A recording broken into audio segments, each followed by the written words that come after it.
looking at the aftermath, and let's now take you there for an update.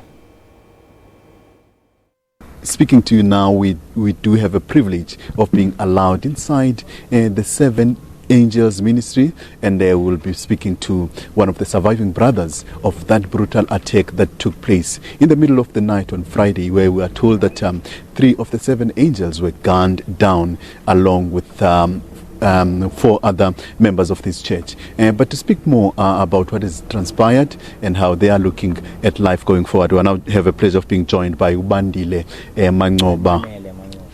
Mancoba, pardon me there. Say a very good morning to you and a warm welcome to this broadcast. Tell me, as the family, how do you feel about what has just happened? It's a tragedy, man. We are so sad. We don't have any word to express more, but it's very painful. And as well as it's painful, it's painful what happened in the police station. I was not aware of it. I'm very disappointed. I'm very sad. Yes.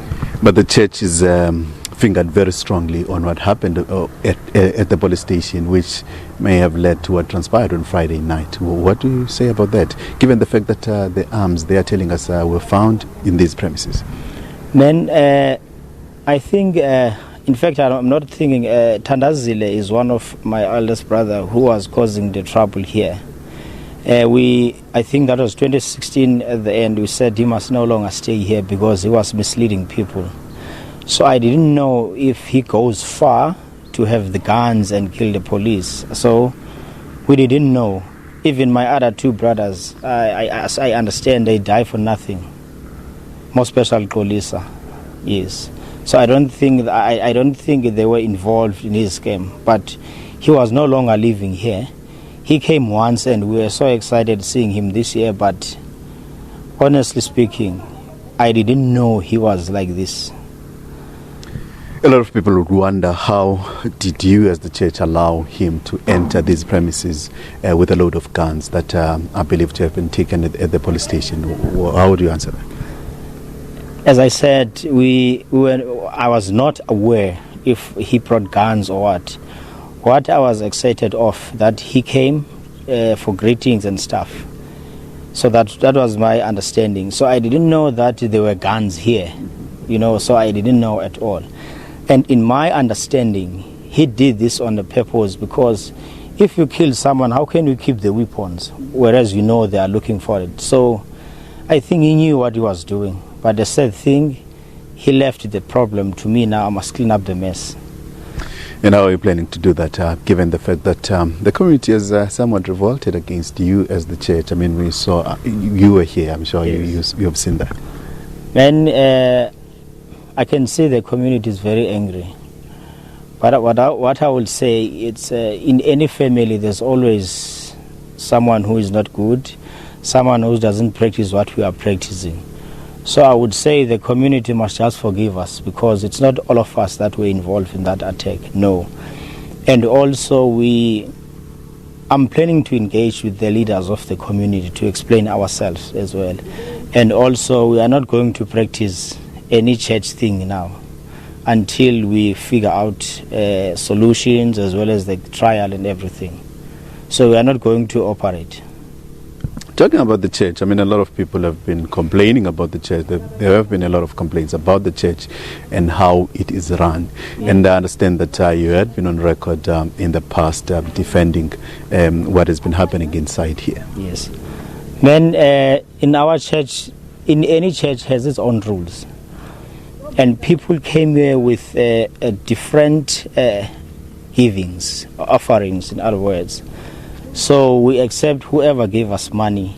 And other people who came here were following my dad from early 90s, I think from early 1986 when my father started. So he had people that were following him. So they even, some others give their money here. They said, no, we're going to retire here. We're going to stay together for the rest of their lives. So that was their decision they made. And also in the issue of the school, in any January, we did what my father was doing. He said, if you want to go to school and go to work, you are allowed to do so. So there were no force that you are not supposed to go to school and stuff. And in the issue of the school, the education is very good. We are living with education. But the thing is, my father said, in school there's an intruder. It might be best for you to have a tutor at home, because the things that are happening in school are very terrible. That was his understanding. So we continue saying what he was saying. You see, so there were no new message. There were no new anything that we brought it in. So even yourself, you didn't go to school. Listening to your English is quite good. Then I would say to you that I've got a legal courses that I attended while I was in Cape Town. I was running my construction company, and in the airport they groomed me to a point where I am today. So I would say maybe I'm brilliant. I don't know. Put it that way. All right, and don't you perhaps feel that as the church, maybe you need to loosen on those laws that were put down by your father to perhaps allow the young ones to go to school? Do you have a chance like yourself? Man, that's what I've been. I'm asking now God to perhaps, if He can allow us to have the school in our premises, then we, like for instance, we've got teachers here, people that were doing the teaching.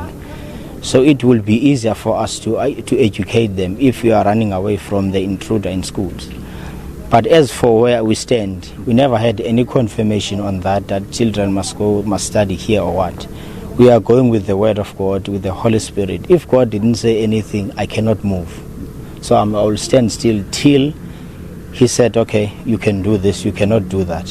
So I understand you still have to go to the police station. But before I let you go, can you perhaps let us in on the identity of those who perished here? I understand that 3 of them are your brothers, and you said there were some minors.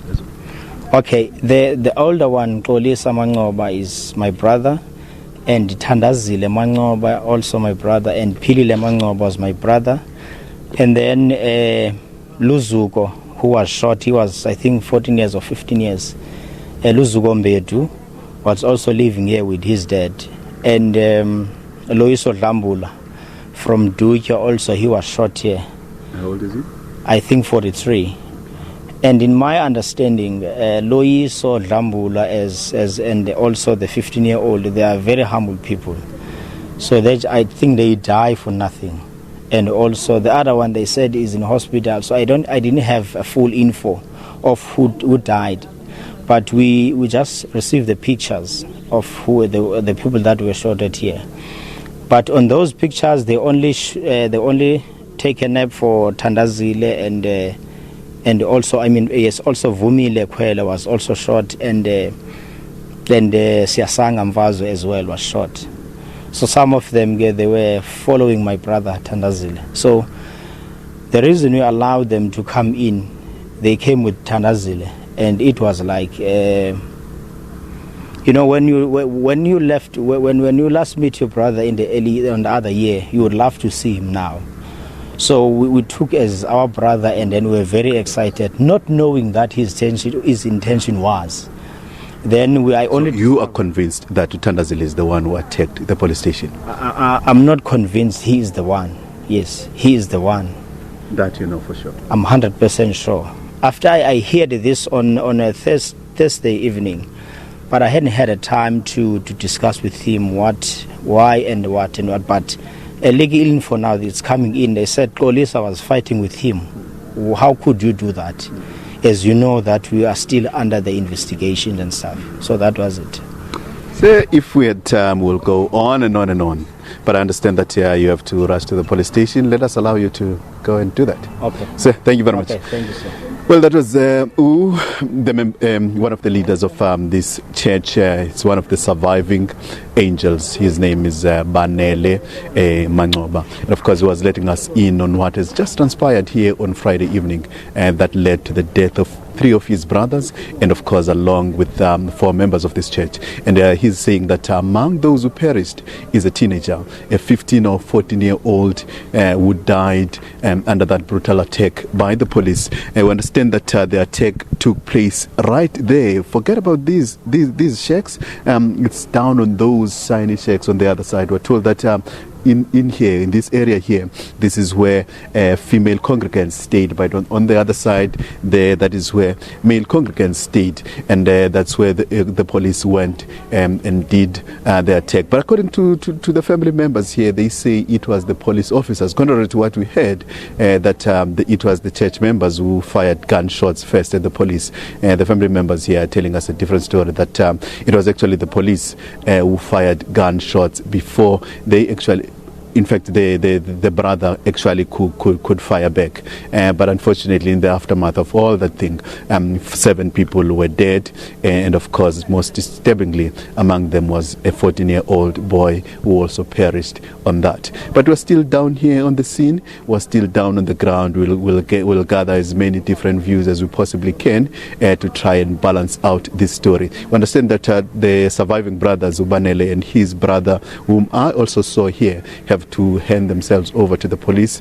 I don't know whether it's for some questioning, but there has to be some interaction between themselves and the police to try and clarify this matter, as the family inside here now has to prepare for the funeral of, at the very least, 3 of their family members. And of course, we'd expect that as congregants who stayed here, maybe even the other 7 people, 4 people who died in here, they'll also have a hand in their burial as well. But families of those who were rescued here, particularly mainly females, are urged by the police to go out and ensure that they take their families back with them. At the police station, we were there, and there were quite a lot of people who were coming to the police station to inquire about their family members. So a lot of them will be reunited with their families no later than this week. And we understand that also on Tuesday, it will be the memorial service of those police officers who perished on that brutal attack at Engcobo on Tuesday evening it was. With that, from myself, Unathi Binqose, and cameraman Agcobile Vena, it's a wrap from Engcobo. It's back to Joburg.